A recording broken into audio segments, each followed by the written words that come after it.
രേണു സുധിയെ കുറിച്ച് വ്യക്തിപരമായിട്ട് എനിക്ക് പറയാനുള്ള താല്പര്യമില്ലാത്ത ഒരു വ്യക്തിയായിരുന്നു ഞാൻ. ഞാൻ ആദ്യം തന്നെ പറഞ്ഞു, ബിഗ് ബോസിനകത്ത് ഉള്ള കാര്യങ്ങൾ മാത്രമാണ് ഞാൻ പരാമർശിക്കുന്നത്. ബിഗ് ബോസിന് പുറത്ത് രേണു സുധിയല്ല വേറെ ആര് എന്തായിരുന്നാലും എന്നെ സംബന്ധിച്ച് ഞാനത് റിവ്യൂ പറയില്ല. എനിക്കതിന് ആവശ്യമില്ല.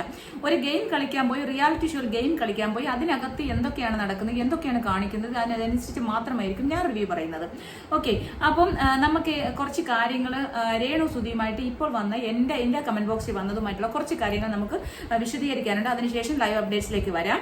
അപ്പോൾ എല്ലാവർക്കും എൻ്റെ ചാനൽ ഇഷ്ടപ്പെടുകയാണെങ്കിൽ എല്ലാവരും സബ്സ്ക്രൈബ് ചെയ്യുക കേട്ടോ, ലൈക്ക് ചെയ്യുക, കമന്റ് ചെയ്യുക. വെറും 100 സബ്സ്ക്രൈബേഴ്സ് ഉള്ള ഞാൻ എങ്ങനെയാണ് ഈ ലക്ഷങ്ങൾ ഉണ്ടാക്കുന്നത്? രേണു സുധിയുടെ ആൾക്കാർ വന്ന് പറയുന്നത് ഞാൻ ലക്ഷങ്ങൾ യൂട്യൂബിൽ കൂടി സമ്പാദിക്കുന്നതാണ്. വെറും 100 സബ്സ്ക്രൈബേഴ്സ് ആണ്. മോണിറ്റൈസേഷൻ ചെയ്യണമെങ്കിൽ തന്നെ ഇനി എത്ര കാലം പിടിക്കും? മോണിറ്റൈസേഷൻ ചെയ്ത് ഇപ്പം 4000 വാച്ച് അവറും കിട്ടി. ഇതെല്ലാം കഴിഞ്ഞ് വരുമ്പോഴത്തേക്ക് ഒരു 2-3 വർഷം അങ്ങനെ പിടിക്കുമെന്നാണ് എൻ്റെ ഒരു തോന്നൽ. അപ്പം അതിന് ഞാനാണ്. പിന്നെ അതിനുശേഷം പിന്നെ പറയുന്ന രേണു സുധിയായിട്ടുള്ള യോഗ്യത എന്താണ്? എനിക്ക് എന്താണ് യോഗ്യത? രേണു സുധിയെ പറയാൻ രേണു സുധിയുടെ കണക്കുള്ള യോഗ്യതയൊന്നും എനിക്ക് വേണ്ട. എൻ്റെ ദൈവമേ, എനിക്ക് നല്ല ലോകത്തിൽ ഒരു പെൺപിള്ളേർക്ക് അങ്ങനെയുള്ള സ്വഭാവമൊന്നും കൊടുക്കരുതെന്നാണ് എനിക്ക് ആഗ്രഹം. കാരണം യാതൊരു തരത്തിലുള്ള ബിഹേവിയറും ഇല്ല. വായെടുത്ത നുണ പറയുന്ന ഒരു വ്യക്തിയൊക്കെ സ്വഭാവം കിട്ടണമെന്ന് നമ്മൾ പറയുന്നത് തന്നെ വളരെ മോശമാണ്. ഏത് ജോലി ചെയ്ത് ജീവിക്കുന്നതിനും അതിൻ്റെതായ അന്തസ്സുണ്ട്. പക്ഷെ നാക്കെടുത്താൽ നുണ പറയുകയും മറ്റുള്ളവരെ അധിക്ഷേപിക്കുകയും ചെയ്യുന്ന ഒരു വ്യക്തിയുടെ സ്വഭാവം ആർക്കും കിട്ടരുത്. പിന്നെ യോഗ്യത എന്താണെന്ന് വെച്ചാൽ, എനിക്ക് അതിനെക്കുറിച്ച് പറയാനുള്ള യോഗ്യത, വിദ്യാഭ്യാസത്തെക്കുറിച്ച് രേണു സുധി ഒരു സ്റ്റോറി പറഞ്ഞു, പ്രൊഫഷണൽ ലൈഫ്. എനിക്ക് അതിനെക്കുറിച്ച് പറയാൻ ഉള്ള യോഗ്യത എനിക്ക് ഉണ്ടായത് കൊണ്ടാണ് ഞാൻ പറയുന്നത്. കാരണം വിദ്യാഭ്യാസം എന്ന് പറയുന്നത് നമുക്ക് സർട്ടിഫിക്കറ്റ് ഇല്ലാതെ എല്ലാ വിദ്യാഭ്യാസം അല്ലെങ്കിൽ എഡ്യൂക്കേഷൻ ചെയ്യാം എന്നുള്ളൊരു തെറ്റായ മെസ്സേജ് രേണു സുധി കൊടുത്തായിട്ട് എനിക്ക് തോന്നി ഇവിടെ. കാരണം വിദ്യാഭ്യാസ മന്ത്രി ജോലി വാഗ്ദാനം ചെയ്തപ്പോൾ രേണു സുധി പറഞ്ഞ ഒരു കാര്യം ഇവിടെ സോഷ്യൽ മീഡിയയിൽ കിടപ്പുണ്ട്. എന്റെ +2 SSLC ആൻഡ് +2 സർട്ടിഫിക്കറ്റ് ഞാൻ വാങ്ങിയിട്ടില്ല ഇതുവരെ.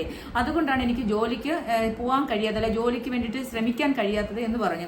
അപ്പോൾ അതവിടെ നിൽക്കട്ടെ, ഒരു പോയിന്റ്. പിന്നെ അത് കഴിഞ്ഞ് ലാലേട്ടന്റെ എപ്പിസോഡിൽ പറഞ്ഞു, ഞാൻ ഇതുവരെ ഹോസ്റ്റലിൽ നിന്നിട്ടില്ല, അതുകൊണ്ടാണ് ലാലേട്ട എനിക്ക് വീട്ടിൽ പോകണം തോന്നുന്നത് എന്ന് പറഞ്ഞു. ലാലേട്ടൻ ചോദിച്ചു, രേണുവിന് വീട്ടിൽ പോകണമെന്നുണ്ടെങ്കിൽ എൻ്റെ അടുത്തേക്ക് വരൂ എന്ന് പറഞ്ഞാൽ പോയി പണി നോക്കാനാ, പുറത്തിറങ്ങി പോവാനാണ് പറഞ്ഞത്. നീ ഇറങ്ങി പോ, എന്തിനാണ് വെറുതെ അവിടെ മെനക്കെടുത്ത് നിൽക്കുന്ന, ഇങ്ങനെ മൂലയ്ക്ക് എവിടെയൊക്കെ ചുരുണ്ടിരിക്കാൻ വേണ്ടിയിട്ടാണോ എന്നാണ് ലാലേട്ടൻ ചോദിച്ചത്. അത് മനസ്സിലാവാതെ, അയ്യോ ലാലേട്ട ഞാൻ ഇതുവരെ ഹോസ്റ്റലിൽ നിന്നിട്ടില്ല ലാലേട്ടാന്ന് അങ്ങനെ പറഞ്ഞാൽ ലാലേട്ടനോട് ഒരു ഇത്രയും വലിയ ഷോയിൽ പ്ലാറ്റ്ഫോമിൽ വന്ന് പറയുകയാണ് ഞാൻ ഇതുവരെ ഹോസ്റ്റലിൽ നിന്നിട്ടില്ല എന്ന്. പിന്നെ ഞാൻ ബാംഗ്ലൂർ, അത് കഴിഞ്ഞിട്ട് ലൈഫ് സ്റ്റോറിയിൽ പ്രൊഫഷണൽ ലൈഫ് പറഞ്ഞപ്പോൾ പറയുന്ന കുറച്ച് ഡയലോഗ് ഉണ്ട്, അത് മാത്രം ഞാൻ എടുക്കാം, വേറെ ഒന്നും ഞാൻ എടുക്കുന്നില്ല. അവരുടെ പേഴ്സണൽ ലൈഫുമായിട്ട് ഞാൻ ബന്ധപ്പെട്ട് യാതൊരു കാര്യവും പറയത്തില്ല. അവർ ബിഗ് ബോസ് ഹൗസിനുള്ളിൽ പറഞ്ഞ കാര്യമാണ് ഞാനിവിടെ പറയാൻ പോണത് കേട്ടോ.